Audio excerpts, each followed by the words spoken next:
Afternoon, Mr. Schmidt. First of all, how are you doing on this beautiful Wednesday afternoon?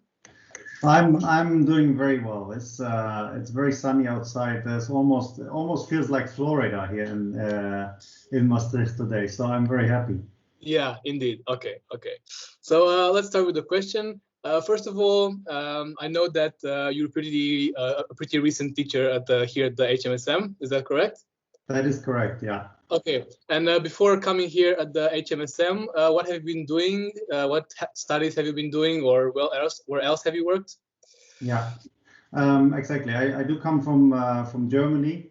I have a business background. I worked for a bit more than 10 years in the German energy industry as a project manager for digitalization initiatives. I hold a bachelor in business administration, and then I specialized in international marketing and sales for my master's. And on top of that, I did a PhD doctoral research with the Free University in Amsterdam on disruptive business models for the last 4 years. And yeah, that's basically my history in a nutshell. Okay, yeah, that sounds like quite a lot of studies right there. And where do you come from originally? From Germany? I come from Bielefeld, which is like a medium-sized city, I would say, in between Düsseldorf and Hanover. Okay, I understand. And for how long have you been studying here at the HMSM? For how long have you been teaching? Sorry, at the HMSM? I started at the beginning of this year, so it's been now 2 or 3 months. 2 or 3 months, okay. Yeah. And what made you actually decide to come here and teach at the Hotel Management School? Yeah, well, that's a good question. I would start with the fact that I'm a very big fan of the Dutch culture in general. So as you've heard, I've studied at the Free University, and I like the Dutch culture in a way that it is very outcome oriented and very outcome driven. And a very pragmatic approach to most of the big challenges that we are facing. So I decided to continue my career in the Netherlands, and then I found the open position at the Hotel Management School, and I did quite some research, and I found out that the Hotel Management School provides very small scale education formats, high quality education formats, and I guess that, and I'm still convinced that it is a very good environment to apply the experience and the learnings that I can bring in from my studies and from my research, and to develop the next generation. Okay, perfect. And then right now you're only teaching in the 6 modules, so for Horizons, or are you also teaching other students from other modules? No, I always say I'm all over the place. Everything that is innovation related has a chance to be in my timetable. So I also teach students in module 3, where we organize innovative and hospitable gastronomic events. I'm active there. I'm also supervising a couple of management projects. I'm also supervising management interns. So I'm active in multiple parts of the curriculum. Okay, perfect. And then so far, how have you been experiencing the HMSM life, so to call it? Like how has it been for you? How has it been treating you? Well, that is a very good question, and unfortunately I can only reflect on the online experiences, mostly.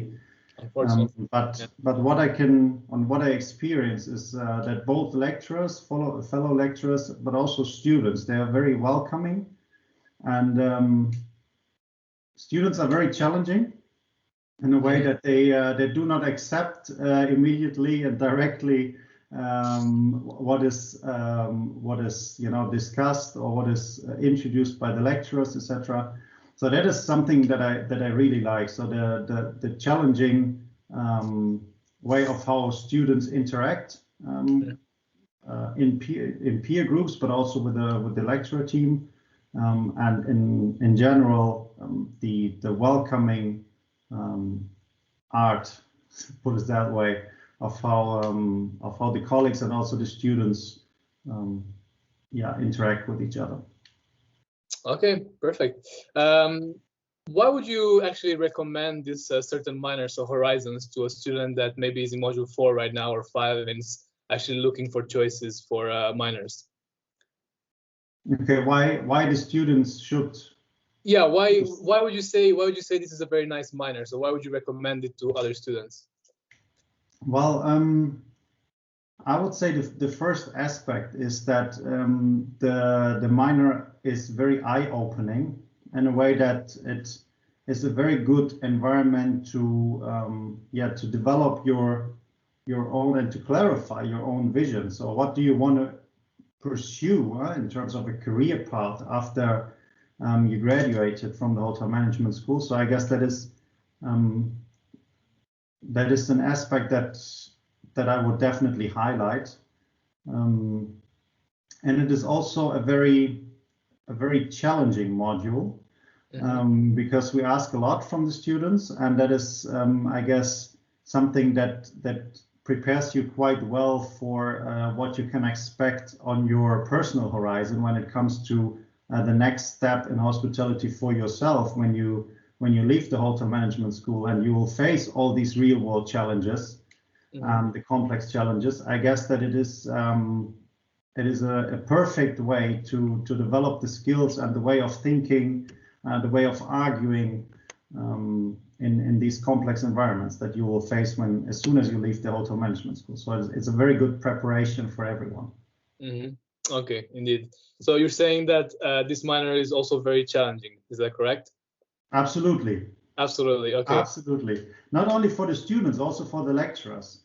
Because as I said, especially during the discussions, but also during the projects, the students, they are really challenging all the assumptions and all the theories and the literature sources that we bring or that we suggest, and they do not accept what is there, but they really want to challenge that and to bring it to the next level. And that is why I said it's a 360-degree challenge for everyone, this module, in a positive way. Okay, fair enough. And then maybe what would be 3 words that you would describe this minor in? Because you said challenging, you said a lot of work, but how would you describe it in just very shortly 3 words? 3 words. Yes. Well, eye-opening, I guess we can leave. Okay. Yeah. A second aspect or second criteria, I would say it's student-driven. Student-driven. And the third one is real. Real. Okay, yeah, those are some interesting words for this minor, indeed. And then one last question about the minor itself. So for the past couple of months, we have been discussing hospitality and all those consultancy questions. So I'd like to ask you now, what is your vision of hospitality? So how do you see hospitality? My vision for hospitality, that's a good question. But I have the vision and the understanding that principles of hospitality will enter all industries and all contexts in the near future. So it is a way that the principles of hospitality you'll find in all application scenarios and in all industries and contexts. And that is why it is that important to understand and to build a solid knowledge base with regard to hospitality, to then transfer this knowledge base to other industries that might not yet have been applying these principles of hospitality.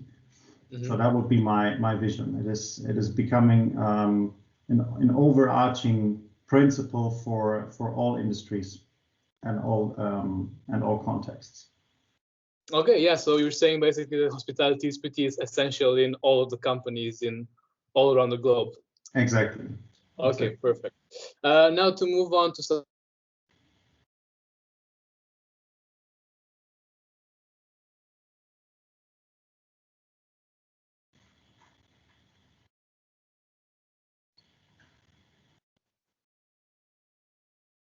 Can you hear me? We are back. Okay, yeah, perfect. Yeah, so did you hear what I just asked you? No, right? No, you wanted to move on to? To more personal questions, I said, but then I think your internet cut out. But yeah, I was saying let's move on to some more personal questions about yourself. And the first question is, if I remember correctly, you said that you are pretty passionate about running. Is that correct? That's correct, yeah. That's correct. Could you maybe give us like a brief overview of what running means to you and maybe a couple achievements that you had along the way? Oh, okay. Well, running for me is both recreation, but also a way of challenging myself. I do like running to, just take an active break and, yeah, just pause basically the lecturing activities, reading, researching activities. So that is why I think running is an activity for recreation for myself. But it's also a way of challenging myself. So I like challenges, not only in the professional context, but also in the private context. And there's where I would position running. I did a couple of, it's not a race, but competitions.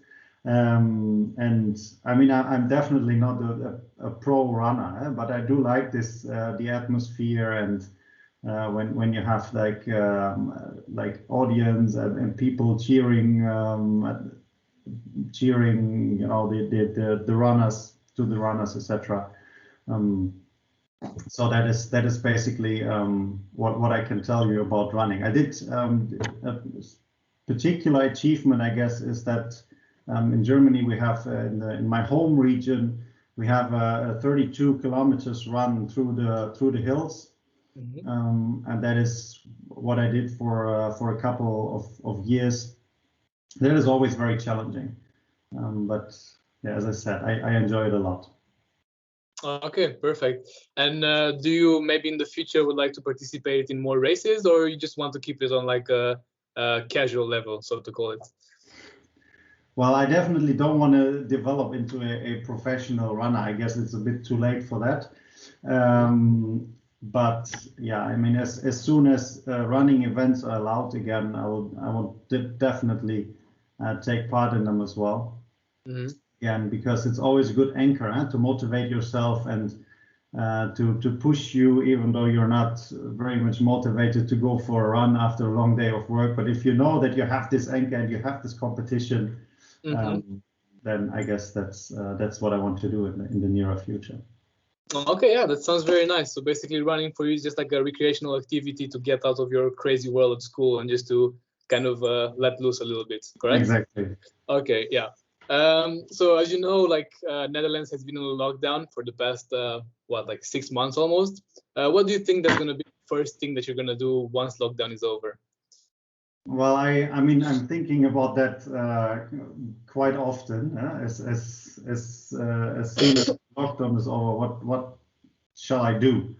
And I guess the most wanted thing at the moment, or the thing that I miss the most, is traveling. So I guess the first thing that I would do is pack my backpack and explore new parts of the world, or new parts of the country or of the continent.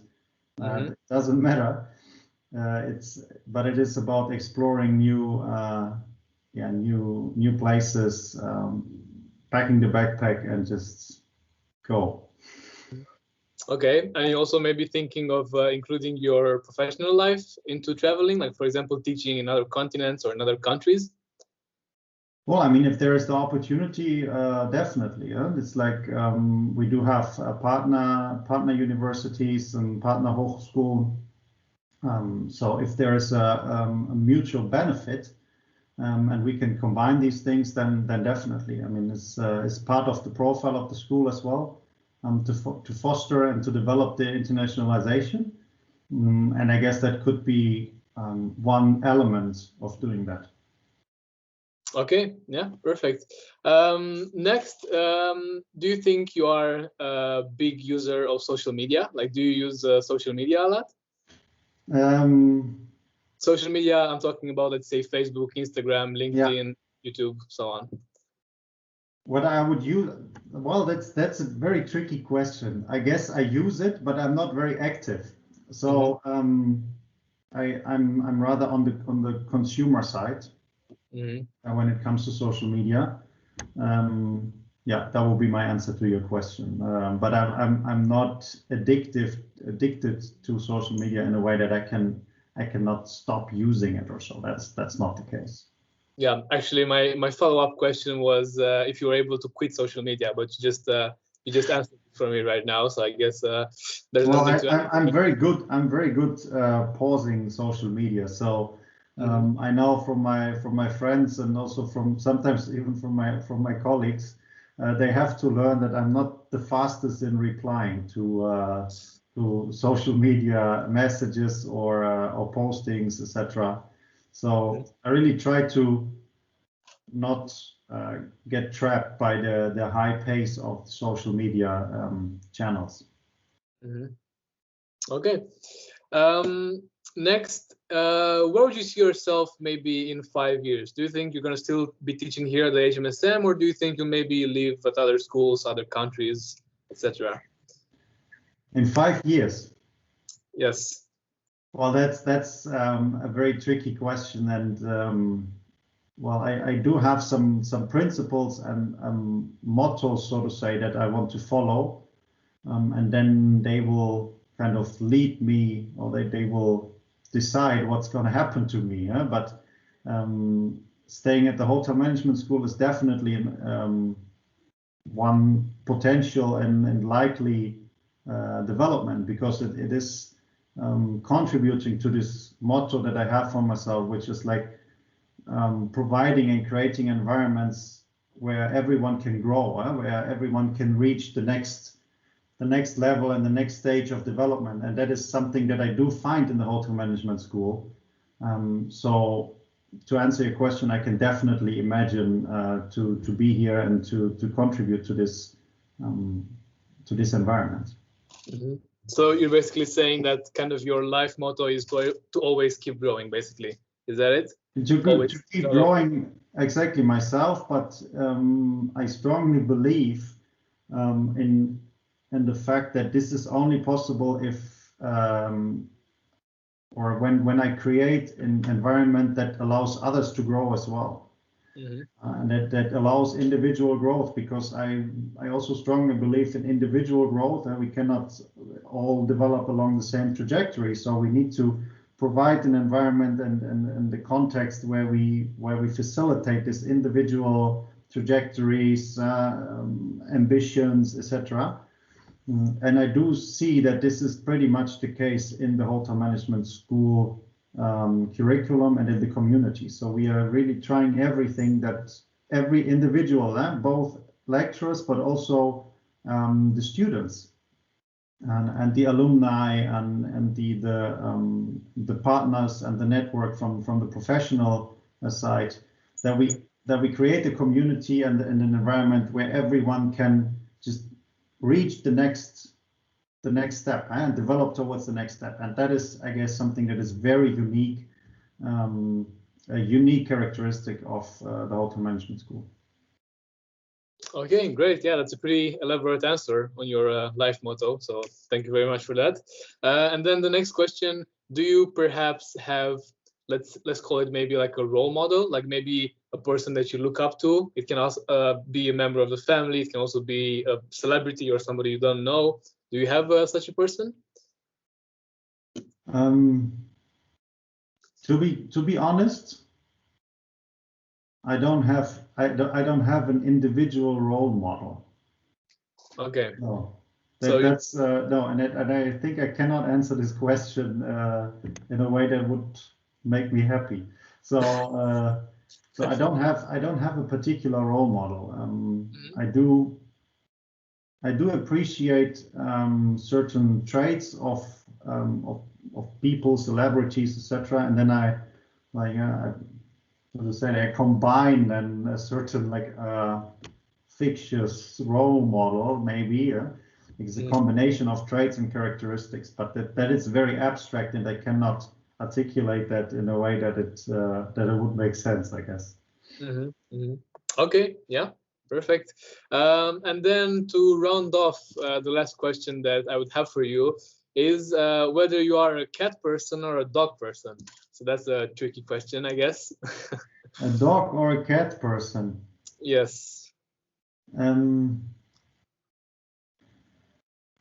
I don't have pets, so from that to start answering your question, I guess I would opt for the cat person only because of the fact that cats are like the basis for the better memes.